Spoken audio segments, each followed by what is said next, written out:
अस्सलाम वालेकुम। Welcome to again Python learning. इस ट्यूटोरियल में हम डिस्कस करेंगे how we can utilize arithmetic operator in Python. इस ट्यूटोरियल का थीम क्या है? हम इस ट्यूटोरियल में अर्थमेटिक ऑपरेटर्स को इम्प्लीमेंट करेंगे पाइथन लैंग्वेज में।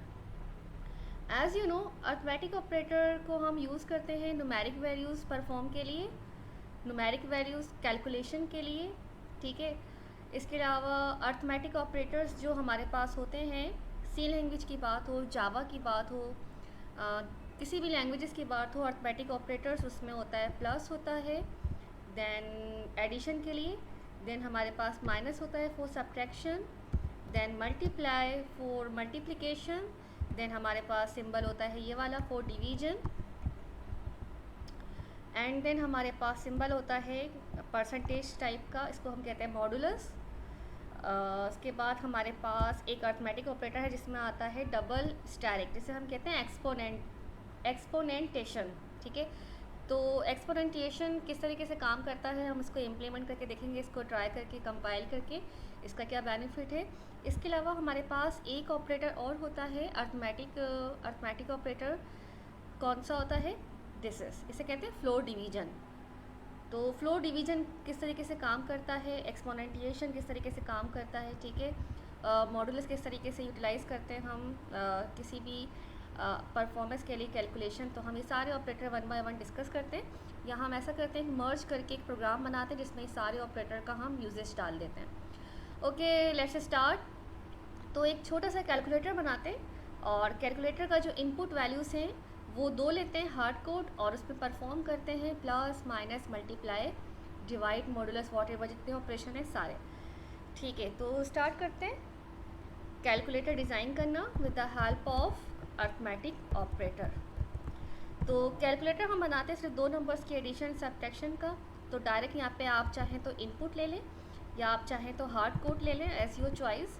फ़िलहाल मैंने यहाँ पे हार्ड कोड ले लिया है। एक्स में मैंने ले लिया है 4 और y में आ गया है मेरे पास 5। अब ये x4 और 5 के बिटवीन एक दफ़ा मैं प्रिंट कर देती हूँ, एक दफ़ा परफॉर्म करवा देती हूँ मैं प्लस ऑपरेशन, ठीक है। एक दफ़ा परफॉर्म करा देते हैं इसमें माइनस देन मल्टीप्लाई, तो इसको मैं कॉपी पेस्ट कर देती हूँ मल्टीपल टाइम और फिर मैं सिर्फ इसका अर्थमेटिक ऑपरेटर चेंज कर दूँगी। तो ये यहाँ मैंने कह दिया D1 and this is plus, D2 this is my minus operation, D3 multiply, then D4 divide, then D5 ये आपका आ गया फ्लोर डिवीजन, ठीक है। चाहे तो मल्टीप्लाई भी इसको यूटिलाइज़ कर लें। D5 equal to x multiply exponentiation then y। देखते हैं 4 + 5, यहाँ तो हमें पता है आंसर जो आएगा हमारा वो क्या आएगा, 9th आएगा। देन वी नो यहाँ पे हमारा आंसर जो आएगा वो आएगा 4 - 5 इक्वल टू -1। देन यहाँ पे आना चाहिए हमारा आंसर। रन करने से पहले कोशिश किया करें कि अपने माइंड में पहले से एक आंसर सपोज कर लें, ताकि जब आप रन करें तो आप मैच कर लें कि जो आपने आंसर एनालाइज़ किया था बिफोर कंपाइल वही कंपाइल होने के बाद मैच हो रहा है या नहीं। इस तरीके से आपकी प्रोग्रामिंग लैंग्वेज भी बेटर होगी और आप आउटपुट का रेस्पॉन्स भी अंडरस्टैंड कर सकेंगे। ओके, तो x multiply y that's mean 4 × 5 ये आ गया आपका 20। देन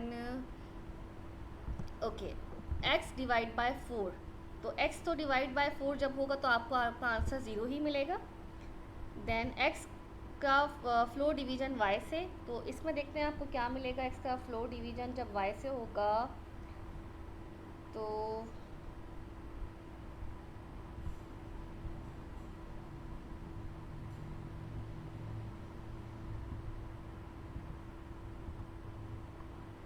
ज़ीरो मिलेगा आपको, ठीक है, क्योंकि कुछ भी नहीं आएगा इसके अंदर।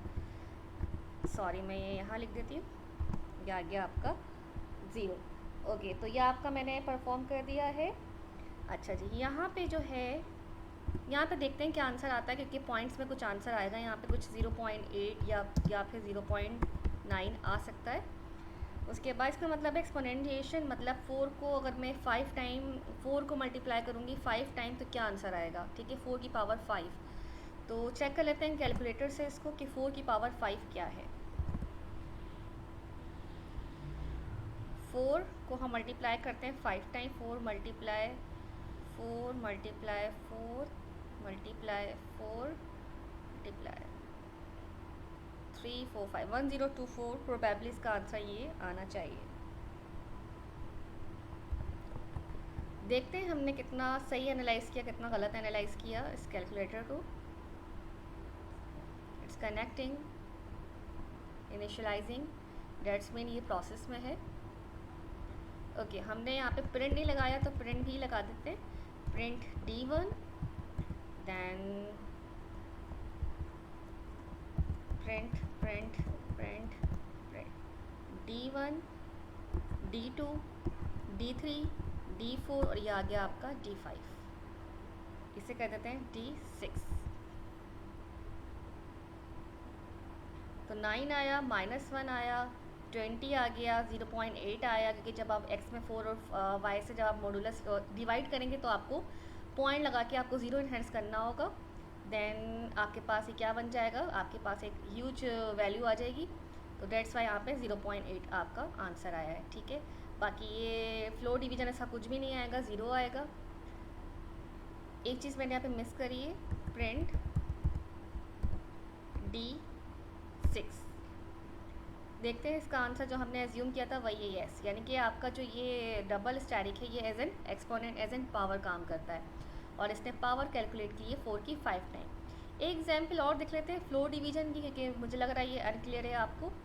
फ्लो डिवीजन की एक छोटी सी एग्जाम्पल देखते हैं। फॉर एग्जाम्पल x में है 10 और y में है 2, और मैंने फ्लो डिवीजन निकाला x इसका किससे, y से, और यहाँ पे इसको सेव कर दिया C में। देन यहाँ पे प्रिंट कर दिया क्या, C। तो देखें क्या आया आपके पास फ्लो डिवीजन, आपके पास फ्लो डिवीजन आया 5। किस तरीके से 2 5 10, जो आपके पास फ्लोर पे आया, डिवाइड पे आया, मतलब एक होता है मॉडुलस, मॉडुलस आपका रिमाइंडर होता है, और जो डिवाइडेंड होता है वो आपका ऊपर होता है, ठीक है, जिसका डिवीज़र होता है आपका। तो डिवीज़र आपका क्या होता है, फ्लो डिवीजन होता है। तो डिवीजन आपका क्या आया, 2 5 10, तो 5 it's your flow division. I hope ये सारे कॉन्सेप्ट क्लियर हो गए होंगे। अगर इसी तरीके से मैं मॉडुलस चेक करूँ इसी क्वेश्चन का, तो मैंने यहाँ पे C2 लिख दिया है, और चेक कर लेते हैं मॉडुलस भी। तो x मॉडुलस y, आपको पता है 2 5 10, तो आपका मॉडुलस जो आएगा, आपका रिमाइंडर जो बचेगा नीचे वो 0 बचेगा। तो लेट मी सी ऐसा ही है या नहीं। तो ये आपका आ गया मॉडुलस 0। आई होप आपको अर्थमेटिक ऑपरेटर यूज़ करना आ गए होंगे कि किस तरीके से हम पाइथन लैंग्वेज में अर्थमेटिक ऑपरेटर को यूज़ करते हैं। एक छोटी सी एग्जांपल और कर लेते हैं। अगर हमें पाइथन लैंग्वेज में पावर कैलकुलेट करना हो without using built in function pow, आपको पता है कि पाव जो है ये बिल्ट इन फंक्शन है। सी लैंग्वेज की बात करें तो इसमें भी पाव यूज़ होता है, अगर हम पाइथन की बात करें तो इसमें भी POW पाव जो है हमारा बिल्ट इन फंक्शन यूज़ होता है पावर को कैलकुलेट करने के लिए। फॉर एग्जांपल पावर यूज़ कर लेते हैं, लेकिन हमें पावर के बगैर कैलकुलेट करनी है पावर, ठीक है। वैसे तो कैसे कैलकुलेट करेंगे, हम ऐसे कैलकुलेट करेंगे। तो देखते हैं, पहले पावर से देखते हैं, फिर विदाउट पावर देखते हैं। तो यहाँ पे आ गया पावर, इनपुट ले लेते हैं, int input inter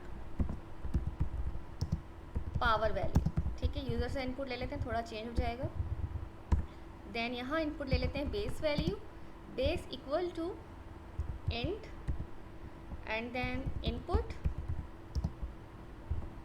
inter base value.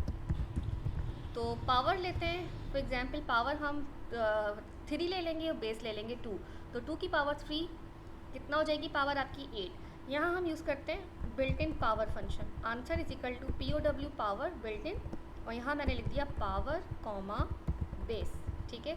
तो पावर में एज्यूम करें आपके पास 2 है या 3 है, ठीक है, और बेस में क्या है मेरे पास, यहाँ मैंने एज्यूम कर लिया पावर में 3 है और बेस में है मेरे पास 2, तो 2 की पावर 3 आपको आपका आंसर क्या मिलेगा, 8।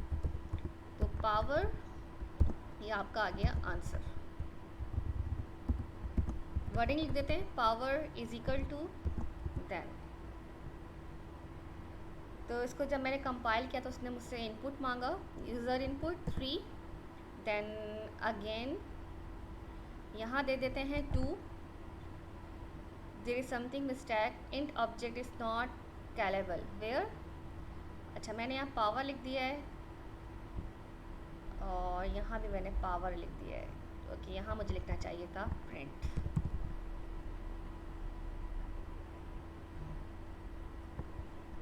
थ्री देन 2, तो आपकी पावर आ गई 9।